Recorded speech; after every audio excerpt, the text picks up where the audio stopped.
Hello and welcome to the Justice Factor. South Africa has a new president and a new, bigger cabinet. Is this the team that will stimulate the economy, create jobs and make us a global winner? In the second segment of our show, I'll speak to two economists, Kanti Pai and Owen Ngomo, about whether the economic cluster ministers have the depth, experience and political backing to give us the jobs we need. After that discussion, we'll give you, as usual, our winner and loser of the week. But first, to discuss the broader themes of President Jacob Zuma's second term, I'm joined by Wits University's Professor Susan Booysen and Mistress Dr. Mcebisi Ndletyana. Guys, welcome to the show. This cabinet has been spoken about all day since yesterday at 6:30 p.m. I want you to give me your top line here. Susan Booysen, is this a good cabinet? Is this a bad cabinet? Or is it just sort of, oh, Justice, go home and have a sleep?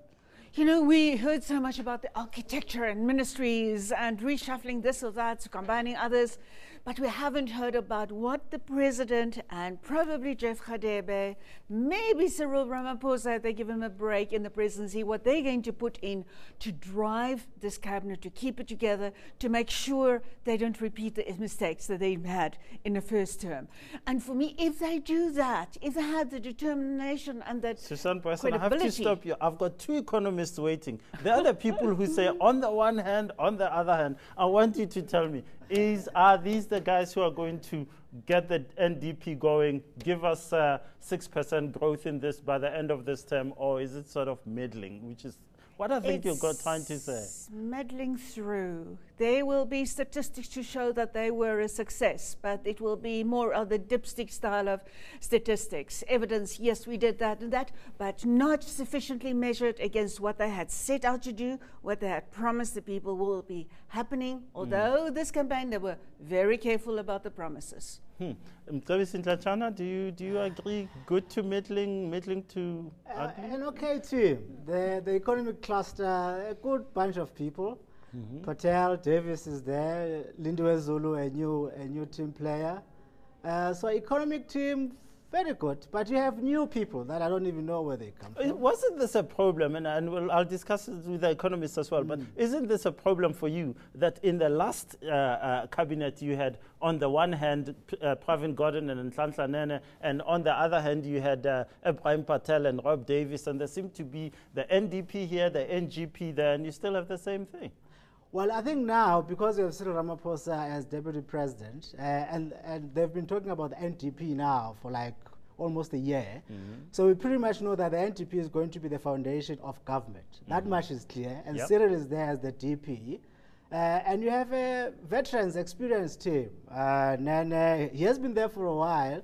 You know, he might not be a star or anything, but he has experience. You have Davis, as I said, you have Patel. Patel is hardworking. I didn't think that his department would survive, but miraculously, he probably praised, one of the few communists who praised, he survived.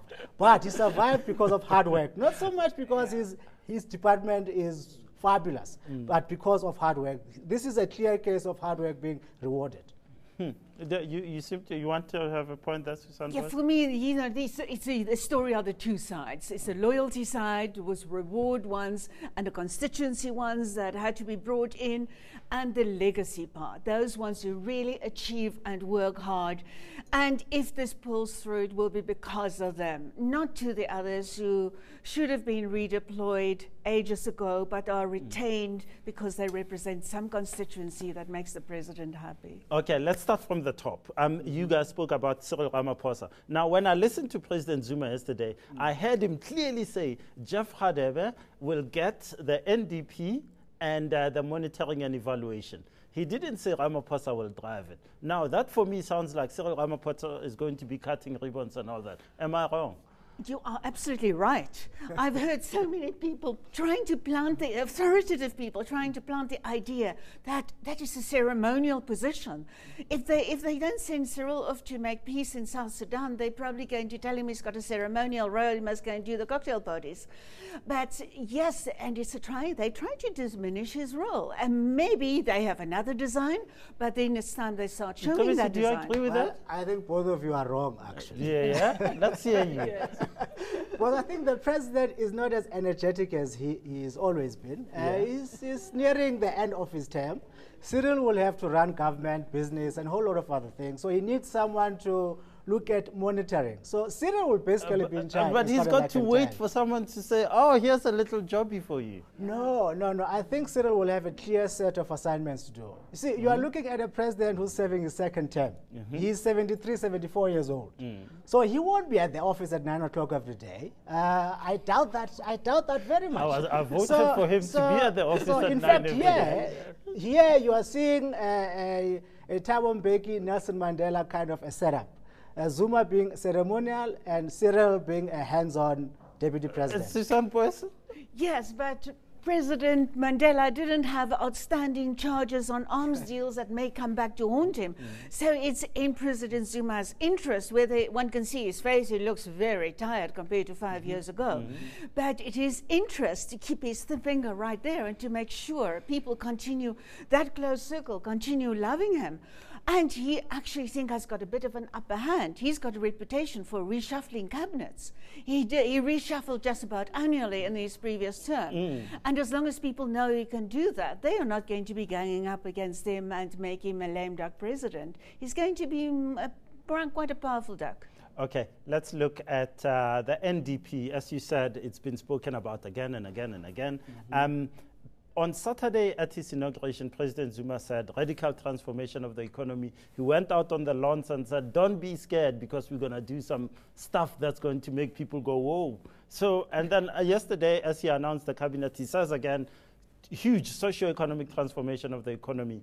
What is he talking about? Because in policy terms, we've had the ANC policy conference, we had the national conference, we had the NGC, and the NDP is the thing. Is there something that I'm missing? Well, it's more about accelerating socio-economic transformation. It's more about ensuring that we create jobs. You don't listen too much to the trade unions, perhaps, when they complain about this or that. Accelerating land redistribution. For me, those are the key things. So it's more about getting rid of all the hurdles. And he's not really patient. He hasn't been patient with trade unions. And for me, I think this is the term where he will really push. And remember, Jacob Zuma won this victory entirely by himself. The ANC won this. The ANC is not indebted to the Communist Party, neither to the trade unions. So he doesn't have to pay back any favors. So it's entirely an ANC thing, and it's going to push ahead. You agree with that? To some extent, yes. I think really he's trying to radical speak. To talk left and walk right. I mean, ANC is brilliant at doing that. But he didn't use the word revolution, but he used the word radical. And the National Development Plan is not a radical document. It is piecemeal. It's a bit of haphazard, a little bit here and a little bit there. It doesn't amount to radical change. Far-reaching change, yes, he also talked about much expanded role or stronger role for the state. The state is already so thoroughly entrenched in every citizen's lives, social wage, social grants. The state has a huge role. So I suspect he's going to look more at the state mining company so that they can put those little markers in place that they promised a few years ago at policy conferences. But you see, there's a different dynamic here. You have the EFF, which shows that people are unhappy, populism works. If you promise people all sorts of things, and then people are unhappy that the ANC is not doing as hard as they think it ought to do.